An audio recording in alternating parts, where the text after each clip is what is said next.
Terima kasih Anda masih bersama kami dalam program Gaspol Menggagas Politik. Kita masih berbincang bersama Ketua KPU Kabupaten Subang, ada Bapak Abdul Muhi. Pak Muhi, untuk jumlah TPS sendiri ada pengurangan dari Pilpres kemarin? Ada. Nah, kemarin kan kita di 2000 pemilu 2024 kemarin itu di angka 4.842 kita TPS.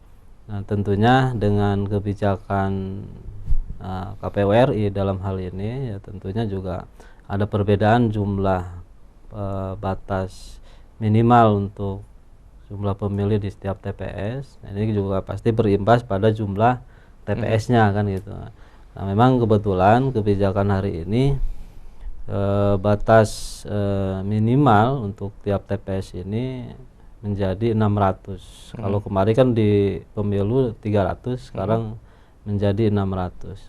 Nah, tentunya hari ini kita kalau kemarin berdasarkan pemetaan TPS kita di angka 2.697 TPS. Ya, berarti artinya perbedaannya ada ribuan lah dibandingkan dengan Pilpres pemilu kemarin kan gitu. Oke, baik. Nah, ini ada pengurangan, tapi kalau kita lihat dengan pengurangan ini tentunya juga durasi pilkada ini bagi penyelenggara terutama waktu pada hari H tampaknya akan lebih sedikit. Nah, ini bagaimana agar tetap menjaga stamina bagi para penyelenggara kalau kita berkaca di pemilu kemarin ya Pak, dengan durasi yang cukup panjang. Nah, seperti apa juga untuk menjaga kebugaran dari penyelenggara sendiri, termasuk juga tanda kutip integritas nanti para penyelenggara di lapangan nih Pak. Ya tentunya gini, jadi keterkaitan dengan stamina dan kesehatan para penyelenggara tentunya di Badan Hedok baik di PPK maupun di PPS, tentunya ini menjadi concern kita. Salah satu kebijakannya adalah calon-calon penyelenggara ini diperiksa kesehatannya, dan itu menjadi syarat untuk menjadi penyelenggara baik di tingkat PPK maupun di tingkat PPS. Nah, kalau dulu waktu di 2014 pemilu dulu kan tidak ada istilahnya pemeriksaan gula dan kolesterol. Nah, kebetulan untuk persyaratan hari ini kesehatan itu kita periksa gula dan kolesterol ini.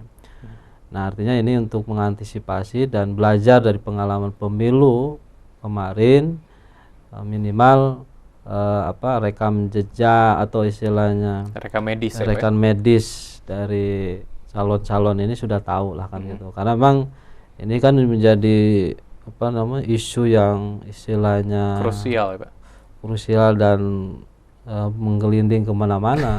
Ada istilah karena pelaksanaan pemilu banyak yang meninggal kan gitu. Padahal kan tentunya juga ada riwayat kesehatan yang memang tidak kita ketahui. Tentunya kan ada yang hipertensi, ada yang jantung, ada yang istilahnya karena punya penyakit bawaan lah katakanlah, karena memang aktivitas yang sangat tinggi lah kan gitu.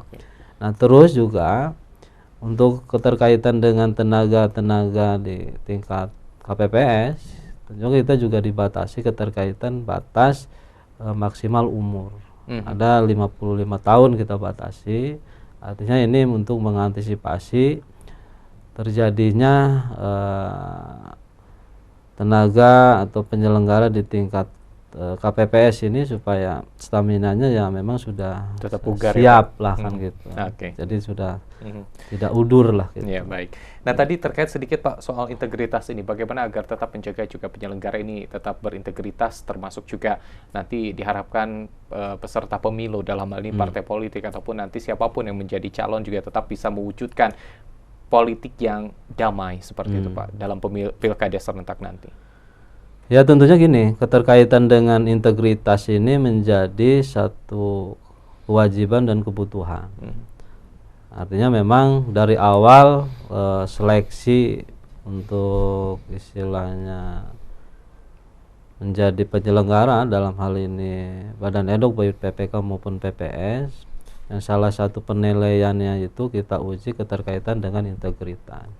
Karena kan tahapan-tahapan awalnya di samping seleksi administrasi, juga seleksi tulis, juga seleksi wawancara. Nah, tentunya di tahapan-tahapan ini kita juga melihat dari berbagai sisi rekam jejak kan gitu, keterkaitan dengan tentunya dalam Undang-Undang 7 juga sudah ditentukan bahwasanya tidak boleh dari partisan atau dari anggota partai politik. Ini bagian dari sebuah upaya dan ikhtiar untuk menjaga integritas itu sendiri kan gitu. Nah, supaya nanti betul-betul orang yang istilahnya dipilih ini orang-orang yang memang tidak mempunyai kecenderungan atau istilahnya ya boleh dikata sebelah dia, ya Pak? Ya, atau memihak gitu ya.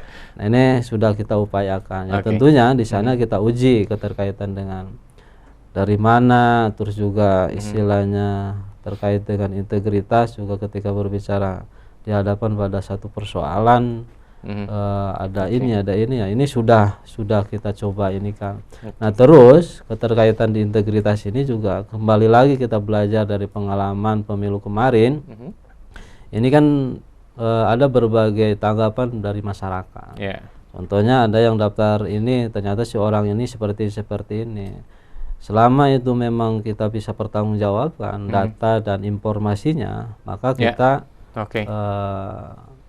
istilahnya orang tersebut kita akan tidak loloskan. Baik, Pak.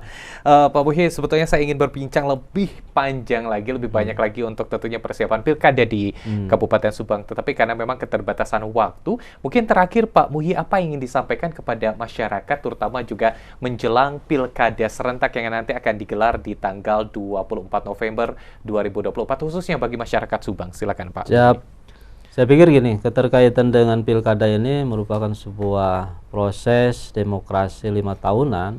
Ya, saya pikir ini sangat menentukan keterkaitan dengan hak-hak masyarakat, terutama keterkaitan dengan hak politik. Nah, bicara hak politik ini kan hak fundamental, hak dasar, bisa keterkaitan dengan pendidikan, ekonomi, juga kesehatan. Jadi artinya ini menjadi satu keharusan dan kebutuhan masyarakat. Makanya kami mengajak atas nama KPU Kabupaten Subang pada seluruh masyarakat, khususnya masyarakat Kabupaten Subang, untuk bisa menggunakan hak pilihnya, karena hak pilih Bapak Ibu sekalian, saudara-saudara semuanya, ini sangat menentukan masa depan perbaikan Kabupaten Subang untuk 5 tahun ke depan. Jadi satu suara ini sangat berarti, sangat berharga, karena suara ini juga menentukan 5 tahun ke depan. Itu. Baik, Ketua KPU Kabupaten Subang Bapak Abdul Muhi. Haturun Pak Muhi, terima kasih banyak sudah hadir di Edis Coba dalam program Gaspol. Dan itu dia pemirsa perbicaraan kita bersama Ketua KPU Kabupaten Subang. Jangan lupa pastikan di tanggal 27 November 2024 Anda ada di bilik suara untuk memilih di setiap daerah masing-masing. Dan jangan lupa juga Anda bisa menyimak kembali seluruh perbincangan kami melalui YouTube channel kami di iNews TV Bandung. Mewakili kru yang bertugas, saya Irfan Budiawan pamit undur diri. Selamat malam dan sampai jumpa.